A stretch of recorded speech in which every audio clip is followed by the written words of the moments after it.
السلام عليكم ورحمة الله وبركاته. معكم المهندسة رانيا من شركة المتحدون الدوليون للأدوية البيطرية. يا رب تكونوا بخير.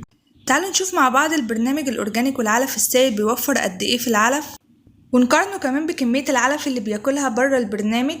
طبعا المتوسط الطبيعي بالنسبة للدورات اللي شغالين من غير البرنامج الأورجانيك إن الطائر بياكل 3 كيلو ونص في الدورة، وطبعا بيطلع تحويل 1.5 1.6، وده بيكون أفضل تحويل ممكن إن هو يطلعه.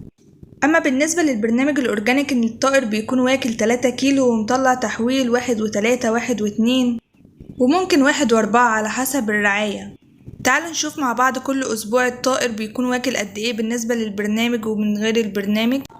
لو بصينا مع بعض على الجدول اللي قدامنا على الشاشة هنلاقي إن البرنامج الأورجانيك كان نهاية الأسبوع الأول 145 جرام، وده طبعا كمتوسط ممكن يزيد أو ممكن يقل على حسب السلالة. وطبعا استهلاك العلف بدون البرنامج كان 200 جرام، وده برضو كمتوسط.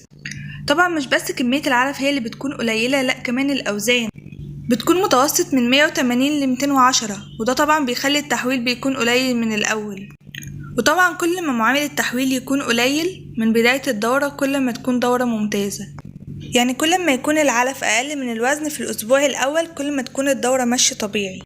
ونيجي على نهاية الأسبوع التاني اليوم ال14 كان استهلاك العلف زي ما واضح قدامنا، كان باستخدام البرنامج واكلين 355 جرام ومن غير البرنامج واكلين 500 جرام في الأسبوع التاني.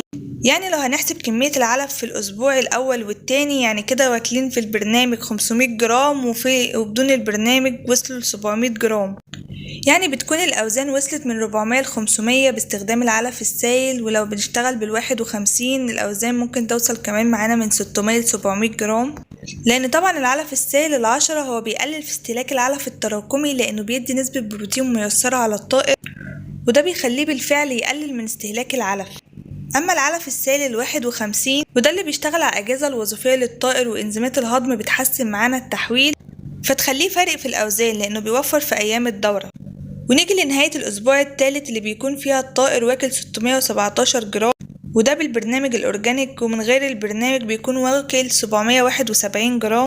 وطبعا لو هنجمع ال3 أسابيع استهلاك العلف بتاعهم هنكون مأكلين كيلو 117 جرام، وده بالنسبة للبرنامج الأورجانيك. أما بالنسبة للبرنامج العادي بيكونوا مأكلين كيلو 471، وده طبعا بيكون مع أوزان متوسط من 800 جرام لكيلو، وفي أغلب في برنامجنا بنكون معديين الكيلو.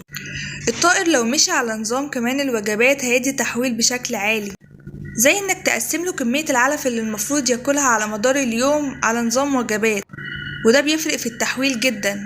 ولو جينا على نهاية الأسبوع الرابع هنلاقي ان استهلاك العلف باستخدام البرنامج واكلين 844 جرام، وطبعا من غير البرنامج واكلين 915.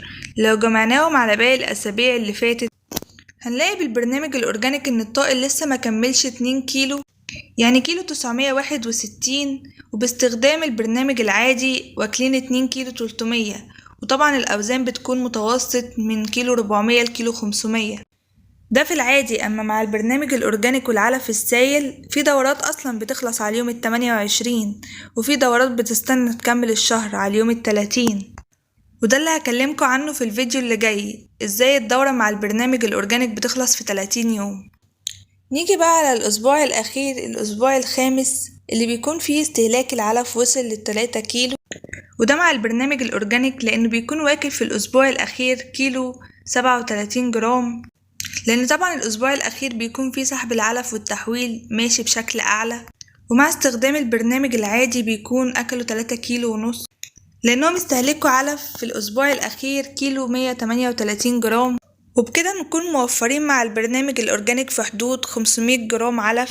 وفي دورات معانا بتكون موفرة أكتر من 500 جرام، في بيوصل ل 700 جرام توفير، وفي كمان بيكون أقل من 500 جرام ممكن يوصل 300-350 جرام توفير. وطبعا بيختلف التوفير على حسب جودة العلف المستخدم، إذا كان جودته منخفضة فالعلف السائل بيبتدي يعلي من جودته، لو كانت جودته أصلا كويسة فيبتدي يوفر أكتر. يعني لو قلنا متوسط التوفير بالنسبة ل1000 طائر يوصل التوفير في حدود نص طن علف، وشوف طبعا نص طن العلف بيتكلف دلوقتي قد ايه. شكرا لمتابعتكم وأسفة لو طولت عليكم. شكرا ليكم، سلام عليكم.